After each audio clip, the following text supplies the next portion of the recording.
But, like, what's a good example? Actually, Don't Starve. Don't Starve is a perfect example. I love Don't Starve. But you will never ever see me play comfortably on the actual, like, permadeath modes, because dying is such a hefty setback that, like, it, to me, can kind of ruin a playthrough.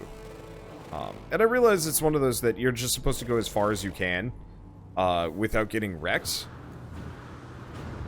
And then you start over using the knowledge you know. But, like, I've had Don't Starve runs that last for, like,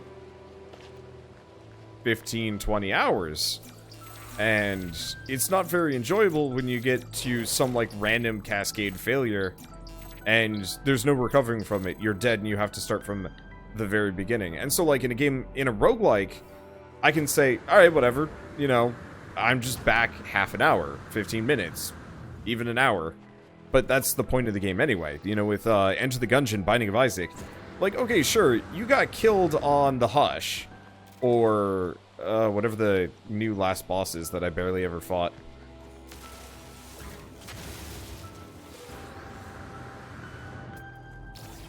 Let's see.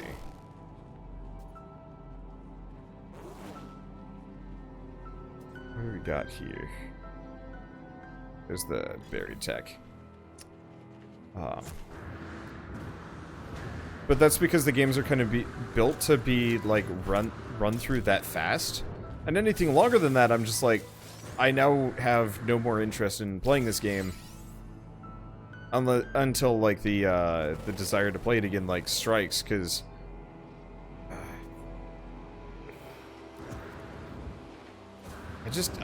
I can't, like, bring myself to have that motivation.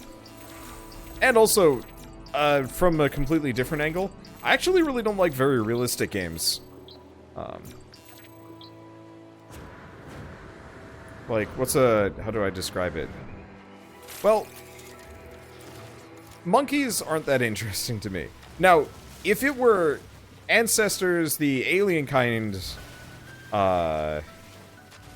know, the alien kind thing, and effectively was like this really high-def, well-made version of Spore, where you start off as, like, a ground slug, and you have to slowly, like, figure out how to eat, figure out how to survive, build up genetic points so that you can mutate into something more useful, get some legs, get some arms, eventually, you know, breathe fire, torture enemies.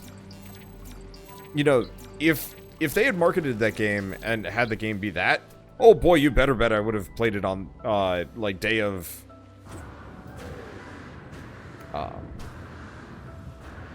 But as it stands, it's like, I mean, it's kind of a neat game, but with all the other indie games that I have on my plate, it's hard for me to justify playing a game in a genre, in a setting that, while I live in it, I don't actually have a whole lot of interest in it. It's why you probably will very rarely, if ever, see me play a game set in, say, World War II, or like a modern shooter. I'll play a near future thing, or something like, what's a good example? Actually, Control is a great example. Control is set in 2019, but it's in a... I mean, it's effectively SCP. It's amazing. I love it. And it's because you immediately start chucking this otherworldly element into it that it is, you know, it becomes immediately compelling to me in a way that, you know, another game might not be. It's part of the reason why I feel like Wolfenstein is so powerful, but I would probably... I don't have as much interest in playing... well, I'd say Far Cry, except for I've actually never beaten Wolfenstein, but I've beaten 2 Far Crys. I think the difference is Far Cry had co-op, and Wolfenstein did not.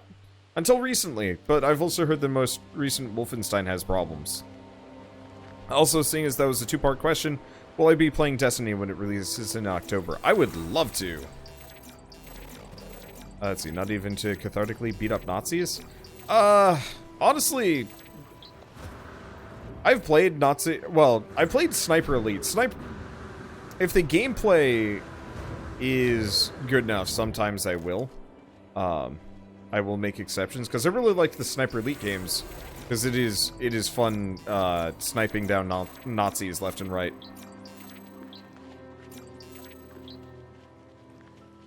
But even then, like, well, I don't know. I'm honestly shocked that people still subscribe to that, mindset, and bothers me a little bit. That is an awkward slide. And so, like, the idea of beating up Nazis actually makes me uncomfortable, if only because I know people that have, like, gone down the neo-Nazi rabbit hole. I've got a lot of family that's still out in the country. And every once in a while I'll see them, like, retweet something from, like, a no neo-Nazi, and I'm like, what is wrong with you? And it actually does bother me a little bit, and so I just don't like thinking about it. It's a problem. I don't know. I don't like being confronted with reality much. I got other things to do. I mean, obviously I will try and keep in tune with, like, current events, but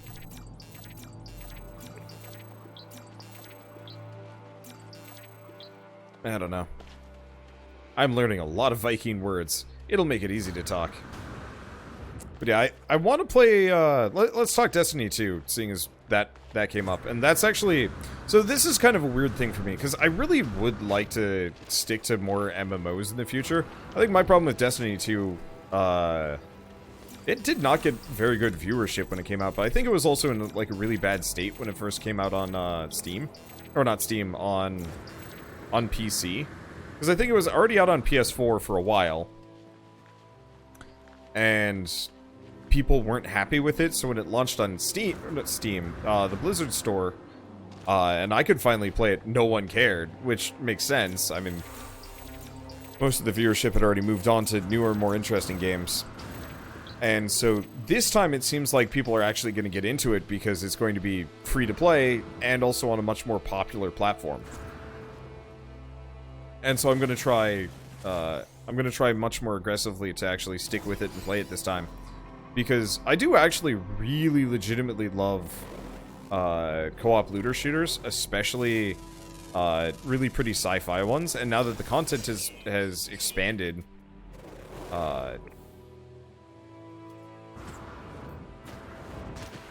let's see, now that the content has expanded, it actually seems like it's worth it. Plus, I do want to play more games that actually involve the community in some way.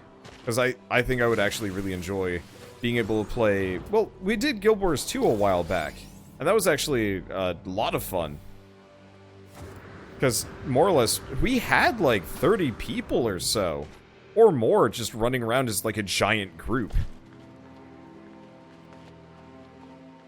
And that was an absolute blast. And I'd gladly do that again. I've seen a number of people trying to do, oh god, it's happening again. Whatever, we're here. No Man's Sky is not one of those. Now that I'm talking about will I play X, or will I ever play X, I think I've had 7 people ask me for 8 different games at this point. So we're just gonna go down the list. Normally I try and shut this stuff down because I really would like to focus on the game, but I'm not doing anything important right now. I'm gathering oxygen, I am mining for tech nodes. So let's talk about Wander Will You Play X. You got a question about a game, if I'm ever going to play it, what I think about a game, now's about the best time you're ever going to get, other than asking me on Discord, and even then I can be hard to reach on Discord. Okay, so, will I be playing Borderlands 3? I don't know. I don't like Randy Pitchford.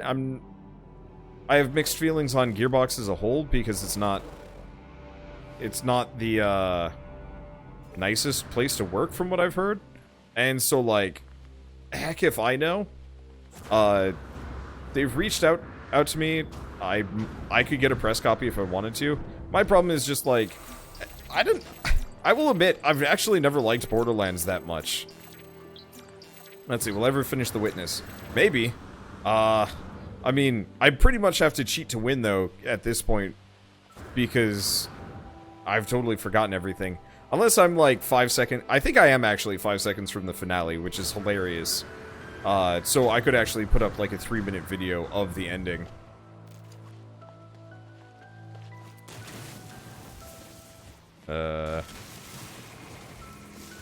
Okay. It's bugging out a bit here. About Take-Two that sent goons to a YouTuber and shut down his channel. So, I'm not even... That actually is a little bit more of a gray area, because that YouTuber was hosting content that they were not allowed to share. And then we're specifically monetizing access to said content. Because they were effectively trying to share secret footage. Because effectively, somebody at Gearbox had the brilliant idea to stream confidential Borderlands stuff privately. But you could still find the channel when it was streaming it. And so it wasn't publicized, but if you found the channel that's specifically streaming Borderlands 3, you could actually watch it. And so unfortunately, this guy finds it and starts like saying, you know, if you subscribe to me or something on Patreon or whatever, I will give you access to this stream. You know, I'll show you where it is. I'll share it with you, and you can get sneak peeks of Borderlands 3. Which, like, honestly, they probably should have said, like, yo, dude, cut this shit out, like, right now. We know it's our mistake, but, like, this is not okay. But that's just because, like, I always believe in second chances and so on and so forth. Did I, like, come super full circle here? I haven't gotten that knowledge stone, but apparently I got those. Whatever. The stream was public, though. It was sort of public. It wasn't listed as Borderlands 3, and the only way you could find the stream was by knowing that the channel was streaming it. So it was like... It's a gray area, and it's mostly Gearbox's fault. But I can understand why they'd gone after the guy. Especially because he was trying to monetize it. Like, if I straight up was just like, oh yeah, guys, if you want to see some, like, Borderlands footage, like, here's the channel that's currently streaming a whole bunch of, you know, apparently non locked off Borderlands stuff, and they shut me down for that. Like, yeah, that'd be a problem, but he was trying to, like, actively profit from it.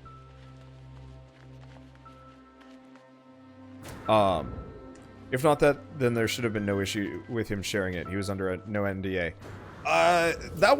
That's also a gray area. So as a YouTuber, even though I'm not under, like, NDAs and stuff, and, like, there's the whole, like, fair use argument. What?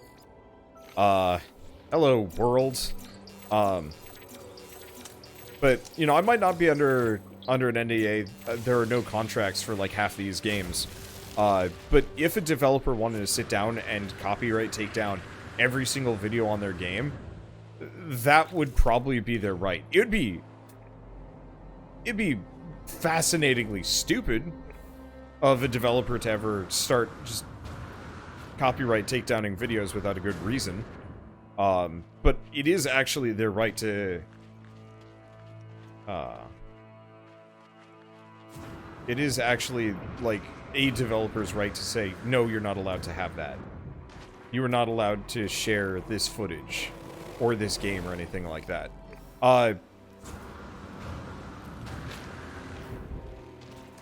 And, like, there's kind of this unspoken contract, and I realize that unspoken contracts have no legal bearing, but, like, there's an unspoken contract between YouTubers and streamers and the companies that make games. And it's one of those where we have never had to go to, like, court to prove that we have the right to stream games. And, I should probably get a save station down. Can I get a save beacon? I need 2 metal platings. We've never had to go to court for it, and for a very good reason, because, good lord, I do not want to see how that would boil down. I think to some degree, it would be nice to have, like, yes, Let's Play videos are truly fair use. You don't need to worry about it. Some of those fish are flying in the... No, that's just a skyfish. Never mind. But yeah, it's absolutely a don't bite the hand that feeds you kind of situation. And it's one of those where 2K and Gearbox are not companies that I would personally mess with.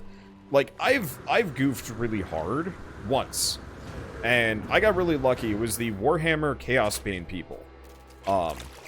Who were more than kind enough to just send me a polite message being like, hey, you're streaming stuff that you're not supposed to. And I'm like, oh shit, I'm sorry. And I took the video down. But, like, they were nice. They could have given me a copyright strike. And yeah, I was under an NDA for that one, but like sometimes you just get access to stuff that you're not supposed to, and you don't sign an NDA. But the polite and right thing to do is just not freaking share it with the rest of the world or sell access to it. And there might be a he said, she said kind of thing, but I heard enough like hearsay confirming that the guy was trying to monetize access that like I'm not going to get into the like only Gearbox said it, so like Gearbox is controlling the narrative. It's like, yeah, that actually might be true, but one way or another the guy was sharing access to something that he wasn't even supposed to have access to, and wasn't supposed to be shared with the greater internet.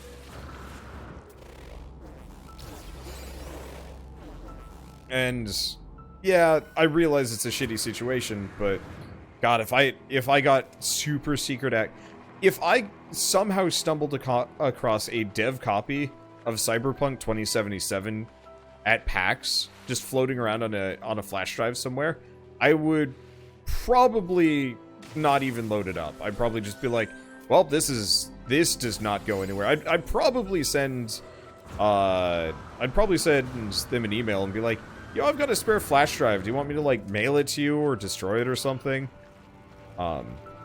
Because yeah, I don't want developers to be mad at me, and you know, it's their pet project. It's their baby, effectively.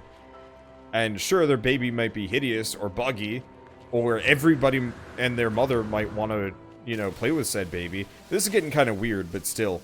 But like, no matter how hot of a topic a game is, if I knew something, I wouldn't say it, because the developers deserve that.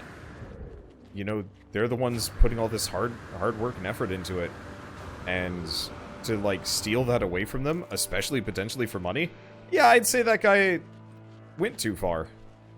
I don't know if he deserves to have his channel taken down, but I think that's kind of one of those where it's like, I don't really like the idea of channels being so easy to kill.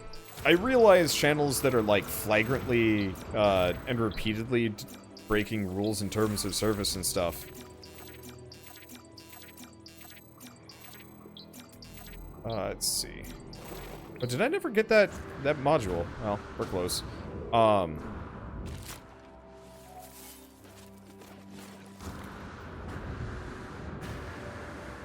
Let's see. But, what was I even saying? Man, I have no idea. I got distracted. We got another answer here. So, I was watching a streamer the other day, and he streamed the Kill la Kill early access. The game started with a crazy long cutscene from the anime. While watching it, he realized the dev announced on Twitter that's prohibited to stream that part. What's up with that? That's actually because the anime industry really does not want their footage getting shared around at all. Oh, right, I was talking about shutting channels down and stuff. I can get back to that. Anime companies are really, really hard on their content showing up on the internet outside of their own control.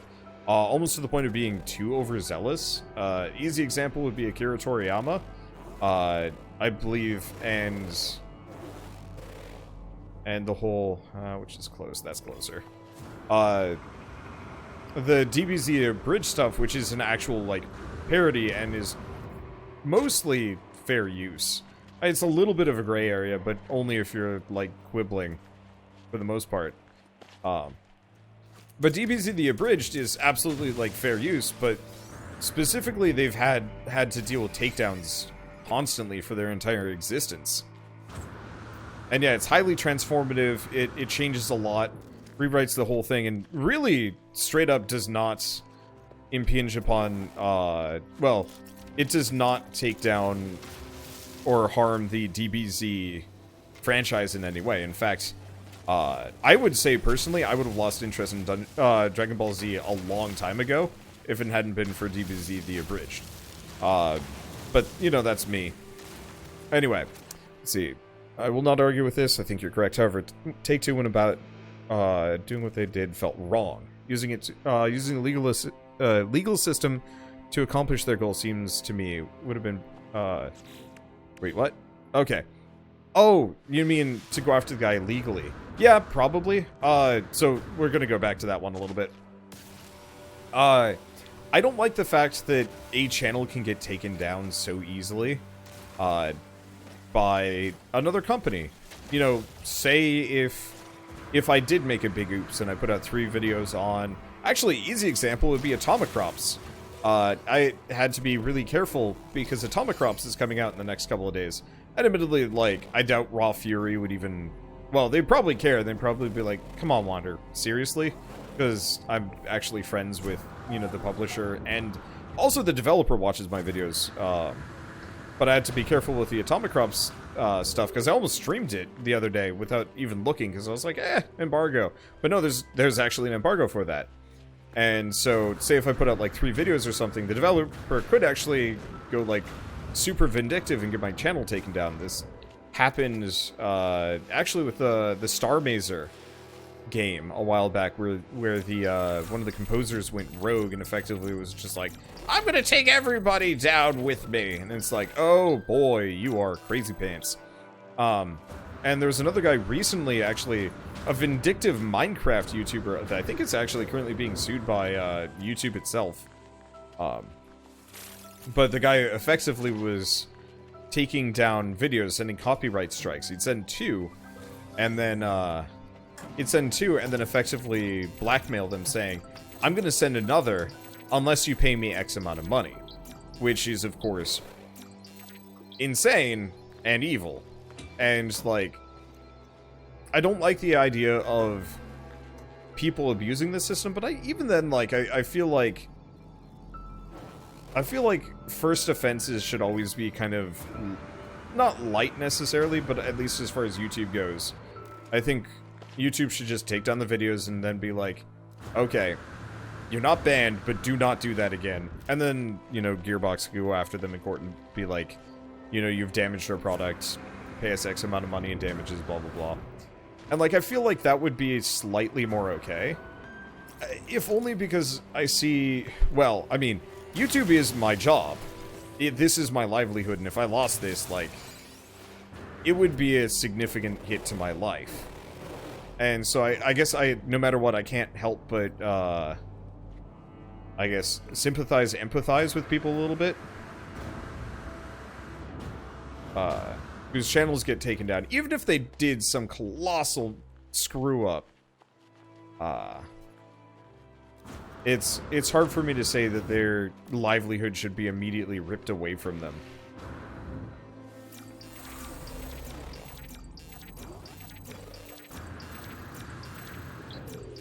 And it bugs me when people get really gleeful about that sort of thing. And it's like, the guy that shared the Borderlands 3 stuff absolutely screwed up.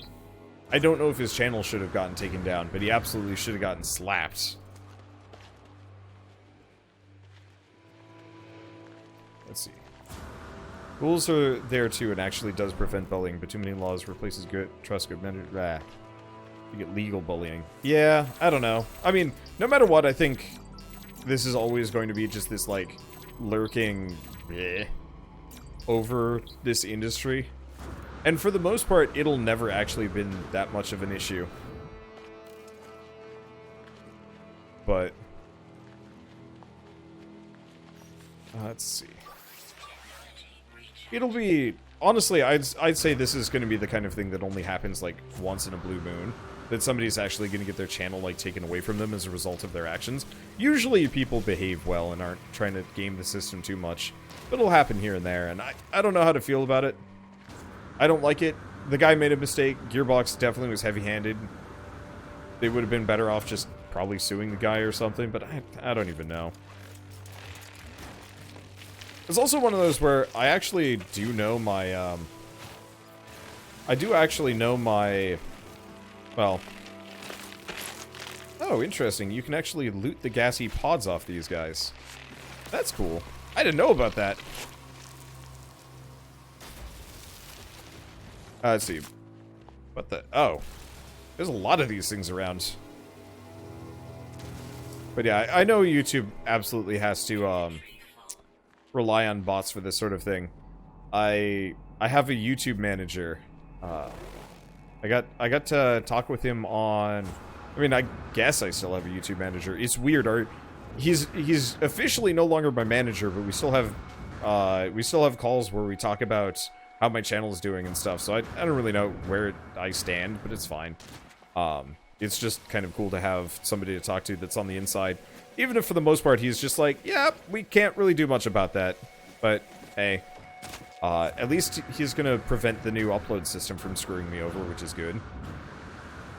Normally I'm pretty in favor of YouTube's like changes. You know, the new user interface definitely kind of sucks. But once you get used to it, it's not so bad. But they're adding a new upload tool that makes it so you have way more control over like your uploads.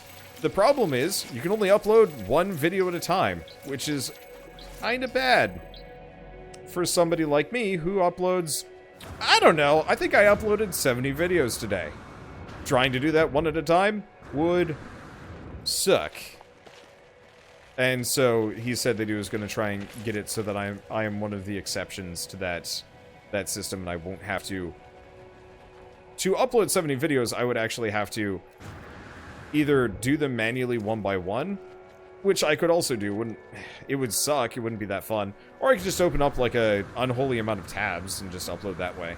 Or maybe there's a third-party tool I could use, but I really don't want to use third-party tools. Oh, I'm not learning anything from knowledge stones. Am I fluent in Viking? I think I've become fluent in Viking. That's never happened before. Of course, I don't really feel like I earned it, but I also do not care.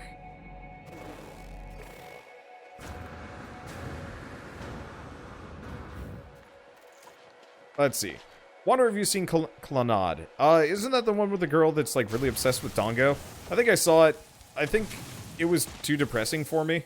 I'm not a big fan of slice of life anime that go like really depressing. Because that's, I don't know. I like happy or interesting stuff. If something gets dark, it's gotta be dark interesting as opposed to just dark. It's a good dark game that I really enjoyed recently. Heck if I know.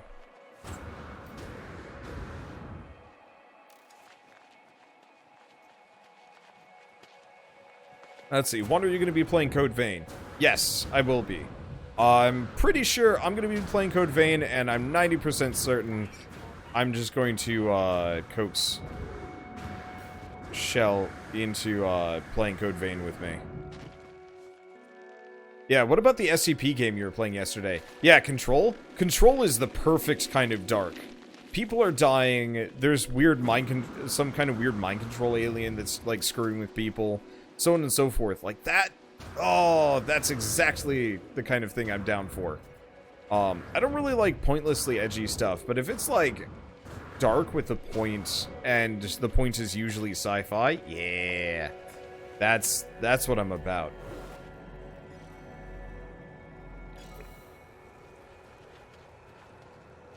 Let's see. Are you seeing the impact of Article 1317 already? Nope. I think, honestly, that's going to be more of an issue for natives than Americans. Honestly, most of my audience is American, to begin with, which makes it easier.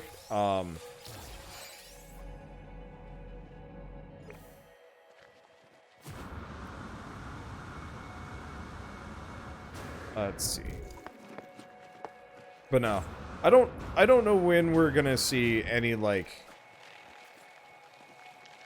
tangible effects of Article 13 on YouTubing and Twitch streaming as, like, a I think Germany, for the most part, is gonna have the biggest issue. Because I think they were the most zealous about it, or at least that's the ones... Those are the people that I've heard most from. Mainly just because I know a weird amount of German people compared to, like... Brits nowadays?